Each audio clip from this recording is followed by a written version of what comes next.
মুস্তাফিজুর রহমান যিনি আজকে পিএসএল এ খেললেন, পিএসএল এর দলের হয়ে খেললেন, 4 ওভার বল করলেন, প্রথম ওভারে অসাধারণ করেছেন, তারপরে কন্ট্রোল ছিলেন। শেষ 2 ওভারে যখন প্রতিপক্ষের জয়ের জন্য 23 রান দরকার, ঠিক ওই সময়ে এসে মাত্র 9 রান দিয়েছেন। লাস্ট ওভারটা করার জন্য যিনি আসুন না কেন তার জন্য অ্যাটলিস্ট লো স্কোরিং ম্যাচ যেহেতু ছিল, সেই ব্রিদিং স্পেসটা ছিল যে 14 রান করতে হবে।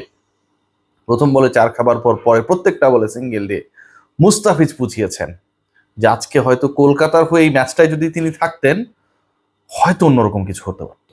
কারণ আপনারা বলতে পারেন যে মুস্তাফিজ আইপিএল এ খেলে, কলকাতার হয়ে খেললেই আজকে অনেক কিছু করে ফেলতে পারতো। সেটার আসলে গ্যারান্টিটা কোথায়? গ্যারান্টি আছে ভাই। দেখুন আজকে মুম্বাই শেষ পর্যন্ত যে ম্যাচটা জিতলো সেটা 5 বল হাতে রেখে, 5 বল হাতে রেখে। মানে কলকাতার বোলিং ডিপার্টমেন্ট যদি, নাইট রাইডার্সের বোলিং ডিপার্টমেন্ট যদি আরেকটু কন্ট্রোল হতো, ওই মুজারাবানির যাকে হচ্ছে ইন্টারেস্টিংলি 3 ওভারের বেশি ক্যাপ্টেন বল করানোর সুযোগ অথবা সাহস পান নাই, 34 রান দিয়েছেন, বেদম পিটানি খেয়েছেন। এবং একই সাথে যদি বৈভব আরোরার স্পেলটাও দেখি, সেটাও হচ্ছে ভয়ঙ্কর। 4 ওভারে দিয়েছেন 52 রান এবং ইকোনমি 13। এই মুজারাবানি মানে ব্লেসিং মুজারাবানি এবং বৈভব অ্যারোরা এই দুজন মিলে 7 ওভার যে করেছেন, মানে হচ্ছে 42টা বল যে করেছেন, এই 7 ওভারে তারা দিয়েছেন একজন 34 আর একজন 52, মানে 86 রান দিয়েছেন 7 ওভারের মধ্যেই। জয়ের যে টার্গেট ছিল সেই টার্গেটে 40% রান এই 7 ওভার থেকেই অ্যাচিভ করেছে মুম্বাই ইন্ডিয়ান্স। মুজারাবানির জায়গায় আজকে হয় পাথিরানে থাকার কথা ছিল অথবা ফিজের থাকার কথা ছিল। আর ফিজ বা পাথিরানা যদি থাকতেন তাহলে হয়তো আজকের এই ম্যাচটার রেজাল্ট টোটালি ডিফারেন্ট হতো। ওই যে বললাম যে 19 ওভার 5 বলে শেষ পর্যন্ত গোল অ্যাচিভ করেছে মুম্বাই ইন্ডিয়ান্স। এবং এই 19 ওভার 5 বলে গোল অ্যাচিভ করতে গিয়ে তারা তাদের মানে ওপেনিং যে পার্টনারশিপটা ছিল সেখানটায় তারা করেছে, রিকেলটন আর রোহিত করেছে 148, যেটা ওয়াংখেড়ে স্টেডিয়ামে আইপিএল এর হাইয়েস্ট ওপেনিং পার্টনারশিপ। এটা একটা রেকর্ড। এরপরে কিন্তু তারা হারিয়েছে আরো 4টা উইকেট, এরপরে কিন্তু তাদের ব্যাটিং আরো স্লো হয়েছে এবং ওই জায়গাটায় Mustafiz could play a role, যেই রোলটা তিনি পিএসএল এর হয়ে আজকে প্লে করেছেন। একজন ক্রিকেটারকে নিয়ে আলোচনা হতে বাধ্য, কারণ গত আইপিএল মানে সবশেষ আইপিএলটাই তিনি ভালো করেছিলেন। তার আগের যে আইপিএলটাকে তাকে আসলে রিপ্লেসমেন্ট হিসেবে ক্রিকেটার হিসেবে নেওয়া হয়েছিল, সবশেষের কথা যদি বলি, তার আগের আইপিএল এ তিনি লাস্ট ম্যাচ খেলার পর্যন্ত হাইয়েস্ট উইকেট টেকার ছিলেন জয়েন্টলি।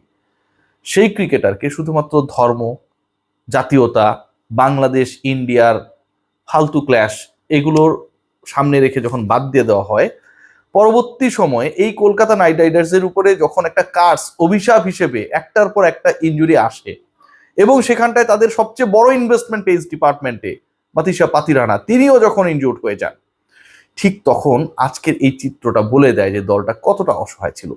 খেয়াল করে দেখবেন যে আজকে যখন তারা তাদের বোলিং ডিপার্টমেন্ট, আমি শুরুর কথা বললাম যে দুজন মানে বোলার যারা ওপেন করেছিলেন তাদের টোটাল 7 ওভারে এসেছে 86 রান।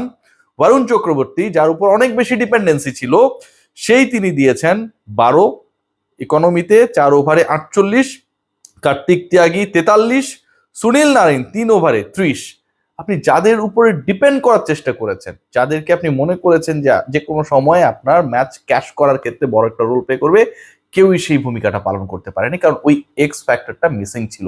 সেই এক্স ফ্যাক্টর হিসেবে Kolkata Knight Riders they had targeted during the auction Mustafizur Rahman এবং পাথিরানা। মুস্তাফিজকে অন্যায়ভাবে বাদ দেওয়ার পরবর্তী সময়ে পাথিরানার ইনজুরি এবং ফলাফল হিসেবে 220 রানও শেষ পর্যন্ত তাদের জন্য এনাফ হয় নাই এই ম্যাচটাকে বাঁচাতে।